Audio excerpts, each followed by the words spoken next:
Welcome. In this video lecture, I am going to talk about the quantity discount models. But before discussing that, let's discuss till now we have seen that if we have the single item and we have the deterministic demand, which means we know the exact demand of the product, and we are continuously reviewing the inventory of that particular SKU, which means we are monitoring the quantity level of that particular SKU. So we have seen that the first economic order quantity we have the inventory model is the basic economic order quantity model. Okay, as well as we have discussed if we allow the planned shortages. So how we can find out how much quantity we should order and what would be the optimum shortage quantity, and then we have discussed the economic production lot sizing model, right? Now we are discussing the quantity discount. So as we know that either we are talking about the basic EOQ model, either we are doing the economic production lot sizing model, the total inventory cost is the carrying cost plus we have the order cost, right? Uh, this is These are the two costs which we are basically you can say find out the trade-off between these two costs in order to minimize the total cost, right?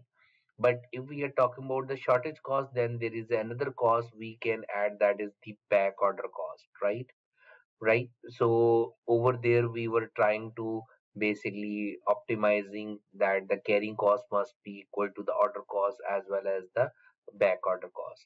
But in a quantity discount, what we are adding, so right now basically the quantity discount model we are going to discuss with the help of basic EOQ and economic production lot sizing model.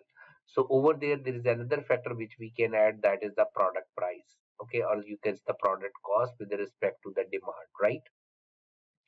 So basically, in a quantity discount model, this factor is very important because this is going to be change our decision whether we should make the order with respect to Q star or more than that or less than that.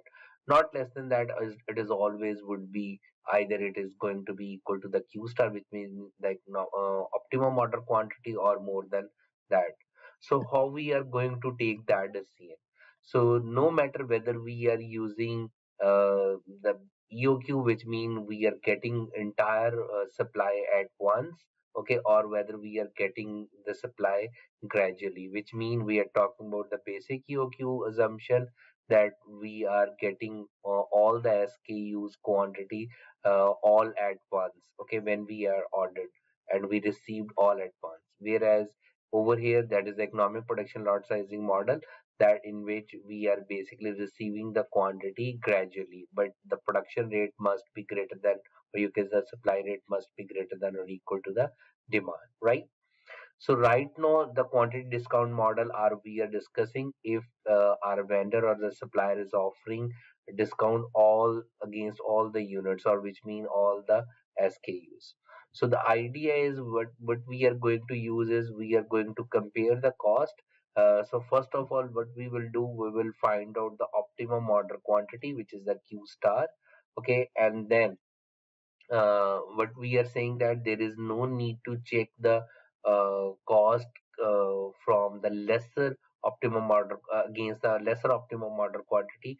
We always going to check or compare the total cost against the optimum order quantity or more higher than this order quantity.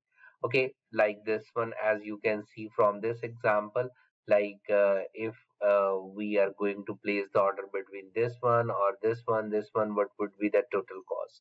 So let me give you the example, then we will get the clear picture over there. Okay, so this is the basically the example we have. Let's say our vendor says if you are going to place the order between 1 to 49, the per unit price is going to be 1400. If you are going to place the order between 50 to 89, the per unit price is going to be this one. If 90 or plus, that is the per unit price is going to be this one, which mean they are he's the vendor is offering discount against all the SKUs. Okay, so the annual carrying cost is given, the order cost is given, annual the demand is also given, right?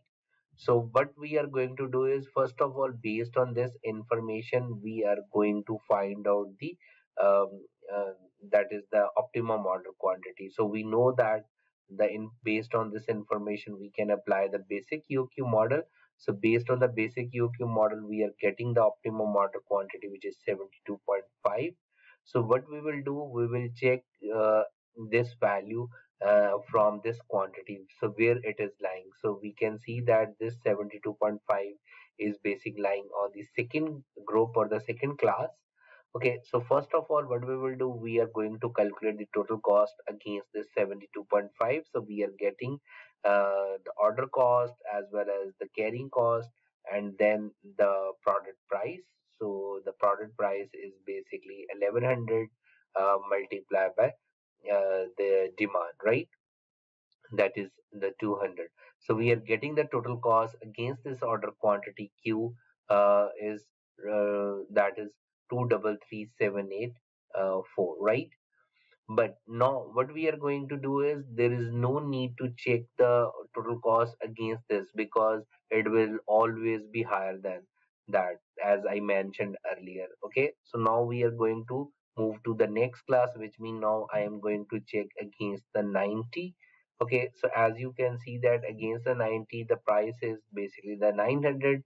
The total cost would be this one. So that means if the vendor is offering that price discount, so ordering the optimum order quantity 90 or 90 unit, it would be more beneficial compared to the 72.5.